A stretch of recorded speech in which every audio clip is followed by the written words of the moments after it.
ಇದು ಸತ್ಯದ ಬೆಳಕು. ರಾಯಚೂರು ಜಿಲ್ಲೆ ದೇವದುರ್ಗದಲ್ಲಿ ಅಕ್ರಮ ಮರಳು ದಂಧೆ. ಅದರಾಗ ರೈತರು ನಾವು ಬೆಳೆದಂಥ ಬೆಳೆಗೆಲ್ಲ ಧೂಳಿನಿಂದ ತುಂಬಿ ನಾವೆಲ್ಲ ಭಾಳ ಕಷ್ಟ ಅನುಭವಿಸಬೇಕು. ಇಷ್ಟೆಲ್ಲ ಗಾಡಿಗಳು ಹೋಗ್ತವೆ ಅಂತೇಳಿ ನಮ್ಗೆ ಕರೆಗಳು ಬರ್ತವೆ, ಪ್ರತಿನಿತ್ಯ ಕೂಡ ಬರ್ತವೆ. ದೇವದುರ್ಗ ಮತಕ್ಷೇತ್ರದ ಶಾಸಕಿ ಕರೆಮ್ಮ ಜಿ ನಾಯಕ್ ಅವರಿಗೆ ಅಕ್ರಮ ಮರಳು ದಂಧೆಕೋರರಿಂದ ರೋಪ್. ಶ್ರೀನಿವಾಸ ನಾಯ್ಕ ಅಂತೇಳಿ ಸುರಪುರದ ಒಬ್ಬ ಮಾಜಿ ಸಂಸದರ ಮೊಮ್ಮಗ.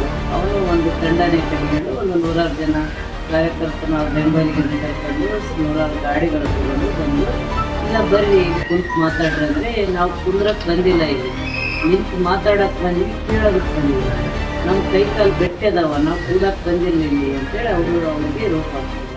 ರಾಯಚೂರು ಜಿಲ್ಲೆ ದೇವದುರ್ಗ ತಾಲೂಕಿನಲ್ಲಿ ಅಕ್ರಮ ಮರಳು ದಂಧೆ ವ್ಯಾಪಕವಾಗಿ ನಡೀತಿದೆ. ಇದಕ್ಕೆ ಕಡಿವಾಣ ಹಾಕಲು ಮೈನ್ಸ್ ಅಧಿಕಾರಿಗಳಿಗೆ, ಪೊಲೀಸರಿಗೆ ಹಾಗೂ ತಹಸೀಲ್ದಾರರಿಗೆ ಹೇಳಿದ್ದೆ. ಆದರೆ ಅಕ್ರಮ ಮರಳು ದಂಧೆಕೋರರು ನಮ್ಮ ಮನೆಗೆ ಬಂದು ನಾವು ಅಕ್ರಮ ಮರಳು ದಂಧೆನ ಮಾಡ್ತೇವೆ, ಇದನ್ನ ನೀವ್ಯಾಕೆ ತಡಿತೀರಿ, ಅಧಿಕಾರಿಗಳು ನಿಮ್ಮ ಹೆಸರು ಹೇಳ್ತಾರೆ, ಇದರಿಂದ ನಿಮಗೆ ನಷ್ಟ ಎಂದು ರೋಪ್ ಹಾಕಿದ್ದಾರೆ ಅಂತ ದೇವದುರ್ಗ ಶಾಸಕಿ ಕರೆಮ್ಮ ಜಿ ನಾಯಕ್ ಅವರು ಆರೋಪಿಸಿದ್ದಾರೆ. ಅಂತ ಸಂದರ್ಭದಲ್ಲಿ ನಾವು ಹೇಳಿದಾಗ ಅಧಿಕಾರಿಗಳು ಅದನ್ನ ತಡೆಯುವಂಥ ಸಂದರ್ಭದಲ್ಲಿ ಇಲ್ಲಿ ಅದೇನೋ ದಂಧೆಕೋರರು ಏನಿರ್ತಾರಲ್ಲ ನಮ್ಮ ಮನೆಗೆ ಬರ್ತಾರೆ. ನಮ್ಮ ಮನೆಗೆ ಬಂದು ಅವ್ರೇನು ಮಾಡ್ತಾರೆ ಅಂದರೆ ನಾವು ಅಕ್ರಮ ಗಣಿಗಾರಿಕೆ ಮಾಡ್ತೀವಿ, ಮರಳುಗಾರಿಕೆ ಮಾಡ್ತೀವಿ, ನೀವೆಲ್ಲ ಯಾಕೆ ನಿಮ್ಮ ಕಾರ್ಯಕರ್ತರು, ನಿಮ್ಮ ಮುಖಂಡರು ನೀವು ಎಲ್ಲ ತಡೆ ಹೊಡಿತೀರಿ, ಏನು ಕಾರಣಕ್ಕೆ ನೀವು ಬಂದ್ ಮಾಡಿಸ್ತೀರಿ, ಅಧಿಕಾರಿಗಳು ನಿಮ್ಮ ಮೇಲೆ ಹೇಳ್ತಾರೆ, MLA ಅವ್ರು ಬಿಡೋದಿಲ್ಲಪ್ಪ ನಾವೇನು ಮಾಡೋದು ಅಂತ ಹೇಳ್ತಾರೆ, ಹಂಗಾಗಿ ನೀವು ಯಾಕೆ ನಿಮಗೇನು ನಷ್ಟ ಅಂತ ಅವ್ರು ಬಂದು ಎಲ್ಲರೂ ಬಂದು ಕೇಳಿ. ಇಲ್ಲ ನಾವು ಯಾವುದೇ ಕಾರಣಕ್ಕೂ ನನ್ನ ಉದ್ದೇಶ ಇಷ್ಟೇ, ಅಕ್ರಮ ಒಂದು ಮರಳುಗಾರಿಕೆಯನ್ನು ತಡೆಗಟ್ಟೋದು ಮತ್ತು ಅಕ್ರಮ ಚಟುವಟಿಕೆಗಳನ್ನು ತಡೆಗಟ್ಟೋದು. ಮತಕ್ಷೇತ್ರದ ಒಬ್ಬ ಜನಪ್ರತಿನಿಧಿಗಳಿಗೆ ಹೀಗಾದ್ರೆ ಇನ್ನು ಮತಕ್ಷೇತ್ರದ ಜನಸಾಮಾನ್ಯರ ಗತಿ ಏನು? ಇಲ್ಲಿ ಕಾನೂನು ರಕ್ಷಕರು ಏನ್ ಮಾಡ್ತಾ ಇದ್ದಾರೆ ಅಂತ ಗೊತ್ತಾಗ್ತಾ ಇಲ್ಲ. ಇದ್ರ ಬಗ್ಗೆ ಶಾಸಕಿ ಕರೆಮ್ಮ ಜಿ ನಾಯಕ್ ಅವರು ಏನ್ ಹೇಳ್ತಾರೆ ಅಂತ ನೋಡೋಣ ಬನ್ನಿ. Vajraksha news report, ಚಂದ್ರಗೋನಾಳ್, Devadurga. ಈಗ ನಮಗ ಕೃಷ್ಣಾ ನದಿ ತೀರದಲ್ಲಿನ ಹಳ್ಳಿಗಳೇನದಾವ, ಆ ಕಡೆಯಿಂದ ದಿನನಿತ್ಯ 100 ಫೋನ್ಗಳು ನಮಗೆ ಬರ್ತಾವೆ, ಫೋನ್ ಕರೆಗಳು. ಇಲ್ಲೆಲ್ಲ ಡಕ್ಕ ಸ್ಟಾರ್ಟ್ ಮಾಡಿರಿ, 100 ಗಾಡಿಗಳು ಇಲ್ಲೆಲ್ಲ ಅಕ್ರಮ ಮಾಡ್ಕೊಂತಾವ, ಅದಲ್ಲದೆ ಈಗೆಲ್ಲ JCBಗಳು ನದಿಯಾಗಿ ಇಳ್ದಾವ, ಈ ಥರ ನೀವು ಇದಕ್ಕೆ ಕಡಿವಾಣ ಹಾಕ್ರಿ, ಇಲ್ಲಂತಂದರೆ ನಮ್ಗೆ ಓಡಾಡೋಕ್ಕಾಗೋದಿಲ್ಲ.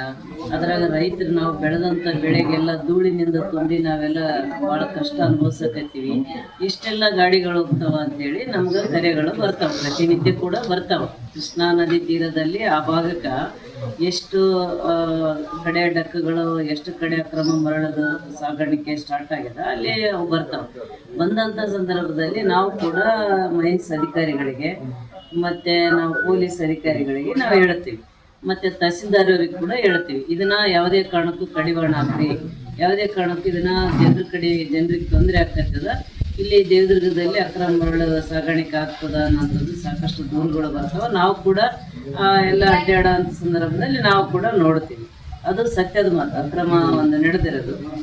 ಅಂಥ ಸಂದರ್ಭದಲ್ಲಿ ನಾವು ಹೇಳಿದಾಗ ಅಧಿಕಾರಿಗಳು ಅದನ್ನು ತಡೆಯುವಂಥ ಸಂದರ್ಭದಲ್ಲಿ ಇಲ್ಲಿ ಅದೇನೋ ದಂಧೆಕೋರರು ಏನಿರ್ತಾರಲ್ಲ ಅವರು ಬೆಳಿಗ್ಗೆ 6:30, 7 ಸುಮಾರಿಗೆ 6:30, 7:30 ನಮ್ಮ ಮನೆಗೆ ಬರ್ತಾರೆ. ನಮ್ಮ ಮನೆಗೆ ಬಂದು ಅವ್ರೇನು ಮಾಡ್ತಾರೆ ಅಂದರೆ ನಾವು ಅಕ್ರಮ ಗಣಿಗಾರಿಕೆ ಮಾಡ್ತೀವಿ, ಮರಳುಗಾರಿಕೆ ಮಾಡ್ತೀವಿ, ನೀವೆಲ್ಲ ಯಾಕೆ ನಿಮ್ಮ ಕಾರ್ಯಕರ್ತರು, ನಿಮ್ಮ ಮುಖಂಡರು ನೀವು ಎಲ್ಲ ತಡೆ ಹೊಡಿತೀರಿ, ಏನು ಕಾರಣಕ್ಕೆ ನೀವು ಬಂದ್ ಮಾಡಿಸ್ತೀರಿ, ಅಧಿಕಾರಿಗಳು ನಿಮ್ಮ ಮೇಲೆ ಹೇಳ್ತಾರೆ, MLA ಅವ್ರು ಬಿಡೋದಿಲ್ಲಪ್ಪ ನಾವೇನು ಮಾಡೋದು ಅಂತ ಹೇಳ್ತಾರೆ, ಹಂಗಾಗಿ ನೀವು ಯಾಕೆ ನಿಮಗೇನು ನಷ್ಟ ಅಂತ ಅವ್ರು ಬಂದು ಎಲ್ಲರೂ ಬಂದು ಕೇಳಿ. ಇಲ್ಲ ನಾವು ಯಾವುದೇ ಕಾರಣಕ್ಕೂ ನನ್ನ ಉದ್ದೇಶ ಇಷ್ಟೇ, ಅಕ್ರಮ ಒಂದು ಮರಳುಗಾರಿಕೆಯನ್ನು ತಡೆಗಟ್ಟೋದು ಮತ್ತು ಅಕ್ರಮ ಚಟುವಟಿಕೆಗಳನ್ನು ತಡೆಗಟ್ಟೋದು. ಆದರೆ ಈಗ ಅಧಿಕಾರಿಗಳನ್ನು ನೀವು ಕೇಳ್ರಿ, ಬೇಕಾದರೆ ನನಗೇನು ಕೇಳಕ್ಕೆ ಹೋಗ್ಬೇಡ್ರಿ ಅಂತೇಳಿ ನಾನು ಹೇಳ್ತೇನೆ. ಯಾರಂತಂದರೆ ಶ್ರೀನಿವಾಸ ನಾಯ್ಕ ಅಂತೇಳಿ ಸುರಪುರದ ಒಬ್ಬ ಮಾಜಿ ಸಂಸದರ ಮೊಮ್ಮಗ, ಏನು ಮಾಜಿ ಸಂಸದರ ಹಳೆಯ ಕೂಡ ಬಿ ವಿನಾಯಕರು ಅವರು ಹಳೆಯ ಕೂಡ ಅವನು ಒಂದು ತಂಡನೇ ಕಟ್ಟಿಕೊಂಡು ಒಂದು 100 ಜನ ಕಾರ್ಯಕರ್ತನ ಬೆಂಬಲಿಗರನ್ನ ಕರ್ಕೊಂಡು 100 ಗಾಡಿಗಳು ತಗೊಂಡು ಬಂದು ಅವನು ನನಗೆ ಬಂದು ಇಲ್ಲಿ ಬರ್ರಿ ಕೂಡ್ರಿ ಅಂತ ಕರಿತಾರೆ ನಮ್ಮ ಮುಖಂಡರು. ಇಲ್ಲ ಬರ್ರಿ ಇಲ್ಲಿ ಕುಂತು ಮಾತಾಡ್ರಿ ಅಂದರೆ ನಾವು ಕುಂದ್ರಕ್ಕೆ ಬಂದಿಲ್ಲ, ಇಲ್ಲಿ ನಿಂತು ಮಾತಾಡಕ್ ಬಂದಿವಿ, ಕೇಳೋದಕ್ ಬಂದಿವಿ. ನಮ್ಮ ಕೈ ಕಾಲು ಗಟ್ಟಿ ಅದಾವ, ನಾವು ಕೂಡಕ್ ಬಂದಿಲ್ಲ ಇಲ್ಲಿ ಅಂತೇಳಿ ಅವರಿಗೆ ರೋಪ ಹಾಕ್ತಾರ. ನನಗೂ ಕೂಡ ನಾವು ಮಾಡಿದ್ರ ತಪ್ಪೇನು, ನಾವು ಮಾಡ್ತೀವಿ, ನೀವ್ಯಾಕೆ ಬೇಡ ಅಂತೀವಿ ಅಂತ ಕೇಳ್ತಾರೆ. ಪೊಲೀಸರು ಎದುರುಗಡೆನೆ ಇವರು ಅಕ್ರಮ ಮರಳುಗಾರಿಕೆ ಮಾಡ್ತೀವಿ ಅಂತ ಇವರು ಬಂದು ಕೇಳಿದಾಗ ನಾವೇನ್ ಮಾಡ್ಬೇಕು ಹೇಳಿ? ಅಲ್ಲ, ಯಾವುದೇ ಪರ್ಮಿಷನ್ ಇಲ್ಲದೆ ನಮ್ಮ ಮನೆಗೆ ಬರ್ತಾರ ಅಂತಂದ್ರೆ ಈಗ ಬಂದಂತ ವ್ಯಕ್ತಿ ಎಂತತ? ಅಲ್ಲ ಕೇಳ್ರಿ, ಬಂದಂತ ವ್ಯಕ್ತಿ ಎಂತತ? ಈಗಾಗಲೇ ಸಾಕಷ್ಟು ಪ್ರಕರಣಗಳದಾಗ ಅದ್ರಾಗ ಭಾಗಿಯಾಗಿ ಒಬ್ಬ ಹೋರಾಟಗಾರನ ಕರೆದು ಕುಡಿಯಾಕಿ ಹೊಡೆದದ್ದು ವಿಡಿಯೋ ಎಲ್ಲ ಕಡೆ ಬಂದು ಅಂತ ಕೆಟ್ಟ ವ್ಯಕ್ತಿಗಳು ಬಂದಾಗ ನಾವೇನ್ ಮಾಡೋದು? ನಾವು ಮಹಿಳಾ ಶಾಸಕರಾಗಿರೋದ್ರಿಂದ ಅವತ್ತು ಅಮಾವಾಸ್ಯೆ, ಯಾರು ಇನ್ನ ನಮ್ಮ ಮುಖಂಡರು ಕಾರ್ಯಕರ್ತರು ಬಂದಿರೋದಿಲ್ಲ ಅಂತ ಸಂದರ್ಭದಲ್ಲಿ ಅವ್ರು ಬಂದು ಮಾತಾಡಿದ್ದು. ಅದನ್ನ ನಮ್ಮ ಮುಖಂಡರು ಪ್ರಕರಣ ದಾಖಲೆ ಮಾಡ್ಯಾರ. ಎಷ್ಟು ಒಂದು 6 ಜನರ ಮೇಲೆ ಪ್ರಕರಣ ದಾಖಲೆ ಆಗಿರ್ತದೆ. ನಾನು ಕೂಡ ಇನ್ನೇ ಹೇಳೋದು, ಪೊಲೀಸ್ ಇಲಾಖೆ ಇದನ್ನ ಕಡಿವಾಣ ಹಾಕ್ರಿ ಅಂತೇಳಿ ನಾವು ಮಾನ್ಯ ಪೊಲೀಸ್ ವರಿಷ್ಠಾಧಿಕಾರಿಗಳನ್ನ ಭೇಟಿಯಾಗಿವಿ. ಅವರಿಗೆ ಮತ್ತೆ ಮಾನ್ಯ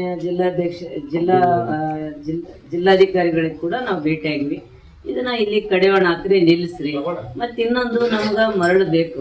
ನಮ್ಮ ತಾಲೂಕಿನಲ್ಲಿ ಎಲ್ಲ ಕೆಲಸಗಳಿಗೆ ಮರಳು ಬೇಕು. ನಮ್ಮ ತಾಲೂಕಿನ ಟ್ರ್ಯಾಕ್ಟರ್ಗಳಿಗೆಲ್ಲ ಮರಳು ಕೊಡ್ರಿ, ನ್ಯಾಯಯುತವಾಗಿ ರಾಯಲ್ಟಿ ಇಶ್ಯೂ ಮಾಡಿ ಮರಳು ಕೊಟ್ಟು ಅವ್ರಿಗೆ ಕೆಲಸ ಕೊಡ್ರಿ ಅಂತ ಕೂಡ ನಮ್ಮ ಟ್ರ್ಯಾಕ್ಟರ್ದವ್ರ ಪರವಾಗಿ ಮಾನ್ಯ ಜಿಲ್ಲಾಧಿಕಾರಿಗಳಿಗೆ ಮತ್ತೆ ಮಾನ್ಯ ಪೊಲೀಸ್ ಜಿಲ್ಲಾ ವರಿಷ್ಠಾಧಿಕಾರಿಗಳಿಗೆ ನಾವು ಮನವಿ ಮಾಡ್ಕೊಂಡಿದ್ವಿ. ಅಷ್ಟು ಬಿಟ್ರೆ ಇಲ್ಲಿ ಬೇರೆ ತಾಲೂಕದಿಂದ ನೂರಾರು ಟಿಪ್ಪರ್ಗಳು, ಬೋರ್ಡ್ ಇಲ್ದ ಟಿಪ್ಪರ್ಗಳನ್ನು ತಗೊಂಡ್ಬಂದು ಇಲ್ಲೆಲ್ಲ ವ್ಯವಹಾರ ಅಕ್ರಮ ಮರಳು ವ್ಯವಹಾರ ಮಾಡೋಂಥವ್ರಿಗೆ ನಾನು ಯಾವತ್ತೂ ಕ್ಷಮಿಸೋದಿಲ್ಲ, ಮತ್ತೆ ಅದನ್ನು ಒಪ್ಪಿಗೆ ಕೊಡೋದಿಲ್ಲ. ಈ ಸ್ಥಳೀಯ ಪೊಲೀಸ್ ಇಲಾಖೆ ಇಲ್ಲ, ನಾವೇನಂತೀವಿ ಅಂದ್ರೆ ಪೊಲೀಸರಿಲ್ದಾನೆ ಹೆಂಗ್ ಬರಕ್ ಸಾಧ್ಯ? ಪೊಲೀಸರಿಗೆಲ್ಲ ಮಾಹಿತಿ ಇರ್ತದ, ಗುಪ್ತ ಒಂದು ಮಾಹಿತಿ ಇರ್ತದ, ಇಂಟೆಲಿಜೆನ್ಸಿ ಅವ್ರಿಗೆ ದಿನ ಬೆಳಗ್ಗೆ ಹೋಗ್ತಿರ್ತದ. ನಮ್ಮ ತಾಲೂಕು ಅಷ್ಟೇ ಅಲ್ಲ, ಇಡೀ ರಾಜ್ಯಾದ್ಯಂತ ಪೊಲೀಸ್ ಸುವ್ಯವಸ್ಥೆ, ಕಾನೂನು ಸುವ್ಯವಸ್ಥೆ ಹಾಳಾಗಿದೆ. ಈಗ ನಮ್ಮಂತಲ್ಲಿ ಜಾಸ್ತಿ ಬರ್ತಾರೆ. ಈಗ ಅವ್ರು ಇಲ್ಲಿವರೆಗೆ ಅವರೇ ಅಧಿಕಾರದಾಗಿದ್ರಲ್ಲ, ಈಗೇನು ಶ್ರೀನಿವಾಸ ನಾಯ್ಕನ್ ಅವ್ರು ಬಂದಿದ್ರು, ಅವ್ರ ಕುಟುಂಬದವ್ರೇ 10-15 ವರ್ಷದಿಂದ ಅವರು ಅಧಿಕಾರದಲ್ಲಿದ್ರು. ಅವ್ರ ಅಧಿಕಾರದಾಗಿದ್ದಾಗ ಅವ್ರದ್ದೇ ಇತ್ತು. ಆ ವ್ಯವಸ್ಥೆಯನ್ನ ಸೃಷ್ಟಿ ಮಾಡಿಕೊಂಡು ಬರೇ ಒಂದು ಕಳ್ತನ, ಅಕ್ರಮ ಮರಳುಗಾರಿಕೆಗಳೆಲ್ಲ ಇನ್ನ ಉಳಿದಂಥವೆಲ್ಲ ಮದ್ಯ ಮಾರಾಟ, ಮಾಟಗ, ಜೂಜು ಇಂಥವೆಲ್ಲ ಆಡ್ಸ್ಕೊಂಡು ರಾಜಕಾರಣ ಅವ್ರು ಮಾಡ್ಯಾರ. ಆದ್ರೆ ನಾನು ಇವತ್ತು ನನ್ನ ದೇಹದ ಜನ ನನ್ನ ಇವಕ್ಕೆಲ್ಲ ಕಡಿವಾಣ ಹಾಕ್ಬೇಕು, ಶಾಂತಿನ ಕಾಪಾಡಬೇಕಂತೇಳಿ ನಮ್ಮಂತ ಒಬ್ಬ ಸಾಮಾನ್ಯ ಮಹಿಳೆನ ನಮ್ಮ ಜಾತ್ಯತೀತ ಜನತಾದಳದಿಂದ ನನ್ನ ಆಯ್ಕೆ ಮಾಡ್ಯಾರ. ನಾನು ಜನರಿಗೆ ಮಾತು ಕೊಟ್ಟೀನಿ, ಗ್ರಾಮೋತ್ಸವ ಮಾಡೀನಿ. ಗ್ರಾಮೋತ್ಸವದಾಗ ಎಲ್ಲ ನನ್ನ ಅಕ್ಕ ತಂಗಿಯರಿಗೆ ನೀವೆಲ್ಲ ಕಷ್ಟಗಳು ದೂರ ಮಾಡ್ತೀವಿ, ಯಾವುದೇ ಕಾರಣಕ್ಕೂ ಮದ್ಯ ಮಾರಾಟ ಆಗಬಾರ್ದು, ಅಕ್ರಮವಾಗಿ ಮರಳು ಮಾರಾಟ ಆಗಬಾರ್ದು, ಇದೆಲ್ಲ ನಾವು ಹೇಳಿವಿ ಅವರಿಗೆ. ಇಸ್ಪೀಟು ಮತ್ತೇನಂತರ ಮಟಕ ಎಲ್ಲ ಹೇಳಿವಿ. ಅದಕ್ಕೆ ಕಡಿವಾಣ ಹಾಕಿದ್ರೆ ಇವ್ರಿಗೆ ಏನು ನಷ್ಟ? ಇವ್ರು ನಮ್ಮನೆಗೆ ಬಂದು ಕುಂತ್ಕೊಂಡು ನೀವು ಯಾಕ್ರಿ ಬಂದ್ ಮಾಡ್ತೀರಿ ಅಂತ ಕೇಳಿದ್ರೆ ದಬ್ಬಾಳಿಕೆ ಅಲ್ಲಾರ್ದು ಇನ್ನೇನಂತಾರೆ ಇದಕ್ಕೆ? ಇಷ್ಟೇ ನಾನು ಹೇಳಿದ್ರು.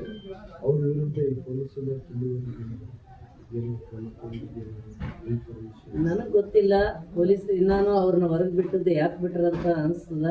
ಮೊದಲು ಅವ್ರನ್ನ ಕರೆಸಿ ಅಂಥದ್ದು ಏನಾದರೂ ತನಿಖೆ ನಡೆಸಿ ಅದು ನಿಜ ಅಂತ ಅನ್ನೋದೇನು ಹಂಗ ಇವನಿಗೆ ಕನ್ನಡಿ ಇಟ್ಕೊಂಡು ಅವ್ರ ದಿನ ಬೆಳೆದ್ರೆ ಅವ್ರ ಉದ್ಯೋಗನೇ ಅದು ಅಕ್ರಮ ಮರಳು ಮಾರಾಟ ಮಾಡೋದು. ಅವ್ರನ್ನ ತಂದು ಒಳಗ ಕೂಡಾಕಿ ಜಲ್ಲೆಗೆ ಹಾಕಿ ಅದನ್ನೆಲ್ಲ ಕೇಳಿದಾಗ ಅವಾಗ ಬಾಯಿ ಬಿಡ್ತಾರೆ ಎಲ್ಲರೂ. ಯಾಕೆ ಬಂದಿದ್ರು ಅಂತ ಬಾಯಿ ಬಿಡ್ತಾರೆ.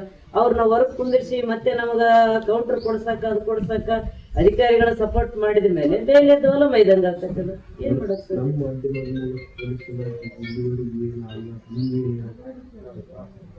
ನನಗ ಎಲ್ಲ ಇಲಾಖೆಗಳ ಬಗ್ಗೆ, ಅಧಿಕಾರಿಗಳ ಬಗ್ಗೆ ನನಗ ಸಾಕಷ್ಟು ಗೌರವ ಅದ. ಇದು ನಿಮಗೇನು ಅಸಾಧ್ಯವಾದದ್ದಲ್ಲ, ನಿಮ್ಗೆ ಸಾಧ್ಯ ಆಗ್ತದ. ಚೆಕ್ ಪೋಸ್ಟ್ಗಳು ಹಾಕ್ರಿ, CC ಕ್ಯಾಮ್ರಾಗಳು ಕೂಡಿಸ್ರಿ, ಮತ್ತೆ ನೀವು ಎಲ್ಲ ಒಂದು ಕಮಿಟಿಗಳ ರಚನೆ ಮಾಡಿರಿ, ಅದನ್ನೆಲ್ಲ ಆ್ಯಕ್ಟಿವ್ ಮಾಡಿ ನ್ಯಾಯಯುತವಾದಂಥ ಒಂದು ಇದಕ್ಕೆ ನೀವು ಬೆಂಬಲ ಕೊಡ್ರಿ. ಅಕ್ರಮವಾಗಿ ಹೋಗಂತ ಯಾವುದೇ ಇರಲಿ, ಅದು ಮರಳಂತಲ್ಲ, ಮರಳಿರಲಿ, ಇಸ್ಪೀಟ್ ಇರಲಿ, ಮಟಕ ಇರಲಿ, ಅಕ್ರಮವಾಗಿ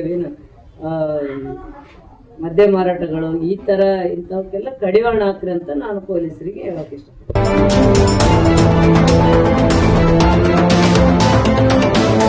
ವಜ್ರಾಕ್ಷ ನ್ಯೂಸ್, ಇದು ಸತ್ಯದ ಬೆಳಕು.